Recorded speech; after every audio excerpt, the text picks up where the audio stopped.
Today, House Democrats listened to the cries of 400 years of oppression and said, give us another 400 years and we'll solve this thing probably. Today, with the Justice and Policing Act, the Congress is standing with those fighting for justice and taking action. This legislation just needs to pass the Republican Senate and be signed by the Republican president, and our dream of empowering the police to report on themselves is here. You are a co-sponsor of the Justice and Policing Act. Congressman, some people say this legislation doesn't go far enough, but are they underestimating the power of reiterating existing rules? Well, they definitely are. They are underestimating the power of the people that are in the streets who have said that they've had enough and they want policing to be renewed and thought about in a different way. Does this legislation address getting some new statues? Because I, for one, would love to see more replicas of Michelangelo's David, or at least a nude Robert E. Lee. Now, the top story from Black Lives Matter movement, Senator Mitt Romney marched with the protesters. We need a voice against racism. We need many voices against racism and against brutality. Now, for utterly stomping the Black Lives Matter Avenue catwalk and hitting DC's PD with salty lukes, he's our Salty Lake City Grand Dilf Biddy, throwing Olympic savior shade like a Mormon Molotov mocktail of the week. Woo! Yes! Miss. Come on, Congrats, mama! honey. Congratulations, Senator Romney. Now, no one's a bigger fan of Harry Potter than me, but J.K. Rowling got sorted into House canceled after tweeting this. If sex isn't real, there's no same-sex attraction. If sex isn't real, the lived reality of women globally is erased. I know and love trans people, but erasing the concept of sex removes the ability of many to meaningfully discuss their lives. I had no idea someone we all looked up to who has said transphobic stuff in the past would say it again.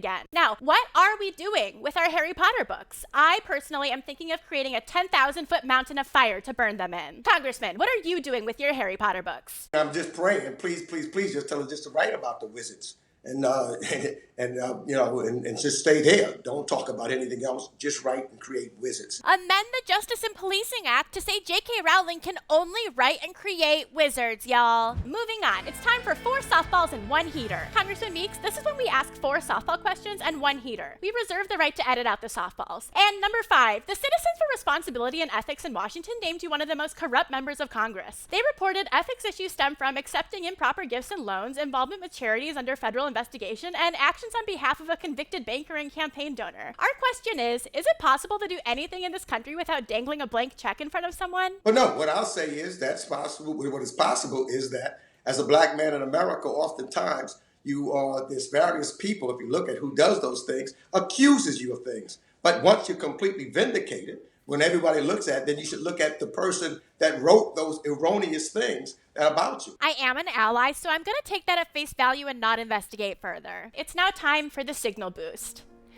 Minneapolis Mayor Jacob Frye was rightfully shamed at a Black Lives Matter protest for not supporting the Defund the Police movement, but over the weekend, an old video resurfaced of him dancing. Now, this video awakened a battle within me, a tale of 2 Kylies, one ravenous for progress, and one ravenously horny for the sexy dancing mayor. So horny, I was scared. But then it hit me. What if those 2 Kylies weren't so separate after all? I took a long, hard look in the mirror, and the woman looking back at me, legs shaking with horniness, whispered 2 words. Use this. And so I did. Today, I made history. I became the first woman to host an entire broadcast while out of control horny. And you didn't even notice, did you? That's kind of the point. So often society demonizes women for their sexuality and tries to stop people like me from discussing worldwide protests against racial injustice, all while consumed by the thought of throwing Jacob Frye over my shoulder, carrying him up to my 5th floor walk-up, consensually attaching bungee cords to his limbs, and not stopping until the fire department shows up due to reports of dozens of snarling bobcats. But they can't stop me, and they didn't. Today, I interviewed an active member of the United States Congress, all while imagining me and Jacob Frye hanging upside down from aerial silks and propelling each other at the full speed of gravity into each other's